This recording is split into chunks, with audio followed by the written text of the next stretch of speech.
All right, let's jump right in. I am absolutely thrilled you're here. Today, we're unpacking a truly fascinating piece of literature, A.R. Barton's short story, Going Places. Whether you're hitting this text for the first time or, doing some hardcore revision for that upcoming Flamingo Class 12 English exam, you are in the exact right place. I absolutely love breaking down complex stories and pulling out those golden threads you need for deep understanding. So grab your mental highlighter and let's get to it. Seriously, have you ever imagined a life completely different from your own? I mean, who hasn't? Especially back in those teenage years, that urge to dream up a glamorous, wildly successful future is just so powerful. And that universal feeling, that's the emotional engine of Going Places. Our protagonist, an adolescent girl named Sophie, well, she doesn't just daydream. She creates these intense, elaborate fantasies just to cope with the reality that feels, quite frankly, incredibly suffocating. Okay, here's your revision roadmap for today's explainer. First, Sophie versus reality. Second, the Danny Casey fantasy. Third, a thematic deep dive. Fourth, those crucial exam moments. And finally, a fast revision recap. Let's go. Section 1, Sophie versus reality. So Sophie basically exists in a constant state of reverie. She's a young girl from a modest, working-class family, but her mind is miles away. She tells literally anyone who will listen that she's going to open a boutique. Maybe be like the famous fashion designer Mary Quant. Or, hey, if that doesn't work out right away, she'll just be a manager or maybe an actress to make some side money. Her dreams are grand, they're sophisticated, and they are completely ungrounded in her actual financial reality. And this brilliantly illustrates the massive contrast right at the heart of the story's opening. Sophie is our dreamer, imaginative, ambitious, and a total escapist. Her best friend Jency, on the other hand, is the ultimate voice of reality. She's practical, she's grounded, she's sensible. See, Jency knows a harsh truth that actually makes her pretty melancholy. They are both earmarked for the local biscuit factory. Jency accepts this fate. Sophie absolutely refuses to. But why does Sophie refuse to accept it? Well, think about what she comes home to. The harsh reality of a small, cluttered, steamy house. Her mother is tired, just perpetually bent over the sink. Her father, a rough, working-class guy, is sweating while eating his shepherd's pie. And her little brother Derek, he's already mocking her dreams, telling her she thinks money grows on trees. The text tells us that just walking into this depressing room causes a literal tightening in her throat. It's visceral. It's suffocating. So what does she do? She escapes into her own mind. Section 2, the Danny Casey fantasy. Now, before she can reach that ultimate fantasy, she needs a bridge.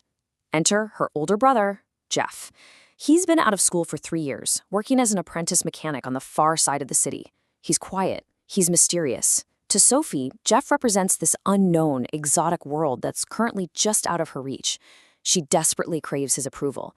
She even imagines riding behind him on his motorcycle, wearing this magnificent yellow dress, with the whole world rising to applaud them.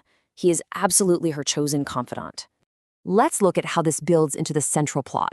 Sophie tells Geoff an absolutely extraordinary story. She claims she met Danny Casey. Yeah, the young, famous Irish football prodigy who plays for United, right outside Royce's shop window, and she feeds Geoff all these fabricated details about Casey's green eyes, his freckles, his promise for an autograph. Then on Saturday, the whole family goes to watch United play, and Casey scores a brilliant goal. Sophie just glows with pride, fully internalizing this as a personal victory. And the whole thing culminates the following week, when she actually walks to a solitary elm tree by the canal, waiting for a date with Danny Casey that frankly was never going to happen. So the lingering question in the text is always, did she really meet him? The sheer beauty of A.R. Barton's writing here is the deliberate ambiguity. Geoff doesn't believe it. Her dad definitely doesn't believe it. And honestly, as a reader, we are highly skeptical too. But you know what? The factual truth isn't the point. What actually matters is the psychology of why she creates this delusion. Her fantasy is a desperate psychological defense mechanism to survive a life she feels is completely unbearable. Section 3, a thematic deep dive. If you're taking notes, these are the 4 pillars of the story you need to know. First up, reality versus fantasy. And closely tied to that, the second pillar, the dangers of escapism. Sophie's imagination is beautiful, sure, but the story warns us of the crushing heartbreak that looms when fantasy completely replaces reality, like when she's left devastated on that park bench. Third, 20th century class limitations. The rigid class hierarchy of the time means working class kids like Sophie are trapped. Upward mobility is virtually impossible.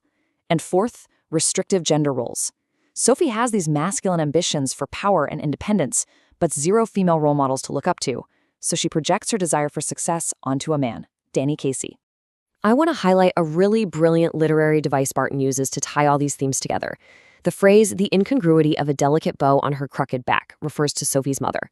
In literary terms, this is what we call an objective correlative, a physical object that projects a complex emotion. The delicate bow is totally out of place on a back made crooked by hard labor. Just like the bow, Sophie's delicate, sophisticated dreams are completely out of place in the harsh, crushing reality of her working-class home. It is a stunning visual metaphor. Section 4. Crucial exam moments. Okay, listen up. Here is your first CBSE alert. The opening conversation between Sophie and Jancy about opening a boutique, it is an absolute goldmine for your exam answers. Let's look at exactly what Jancy says to Sophie when she dreams of opening the shop. Jancy says, "Takes money, Soph. They wouldn't make you manager straight off." Jancy is constantly trying to pull Sophie back down to earth here, reminding her that shop work doesn't pay enough and, well, experience is actually required. So, what's the crucial point here? How do you use this for marks? If you get a question on this, you need to point out that this exchange highlights the immense weight of the class hierarchy. It proves really early on that Sophie is in deep denial. She refuses to accept her poverty. And fundamentally, it establishes Jancy as the narrative's foil, the unromantic voice of reality, who has sadly just accepted her fate at the biscuit factory. All right, moving right along to our second CBSE alert, the interaction between Sophie and her father when she reveals the Danny Casey story. When Geoff tells their father about the supposed meeting with the football star, the father's reaction is, well, it's not supportive. He looks at her with pure disdain and aggressively says, "One of these days you're going to talk yourself into a load of trouble." Why is this specific moment so important? Because it perfectly displays the theme of family versus individuality. Her father's aggressive reaction shows his own bitter working-class resignation. For him, being confronted with his daughter's wild dreams of a better life is actually a painful reminder of his own limitations. It's just too painful to handle, so he reacts with anger. This highlights just how deeply isolated Sophie feels in her own home, which of course pushes her even further into her fantasy world. Section 5. Fast Revision Recap. Okay, rapid fire. Here are the 8 indispensable takeaways you absolutely need to memorize. 1. The story explores adolescent dreams versus a harsh reality. 2. Sophie uses intense fantasy as a psychological escape from poverty. 3. Her friend Jancy is her foil, representing grounded, melancholy acceptance. 4. Her brother Geoff acts as her imagined bridge to an exotic, unknown world. 5. Danny Casey isn't just a footballer, he symbolizes ultimate success and freedom. 6. The socioeconomic class hierarchy completely restricts their actual futures. 7. Her family mocks and dismisses her individuality, isolating her. And 8. The ending is deliberately ambiguous to force us to focus on her psychology rather than just the literal facts of the story. As you go back to the text, and especially as you sit down to write those exam answers, I really want you to remember this. Think as you read. Don't just look at the surface plot. Look at the pain underneath Sophie's fantasies. Look at the invisible socioeconomic walls trapping these characters, because that is where the absolute best analysis comes from.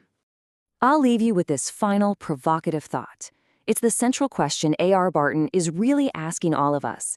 When do dreams inspire us to achieve greatness? And when do they become a dangerous, heartbreaking escape from reality?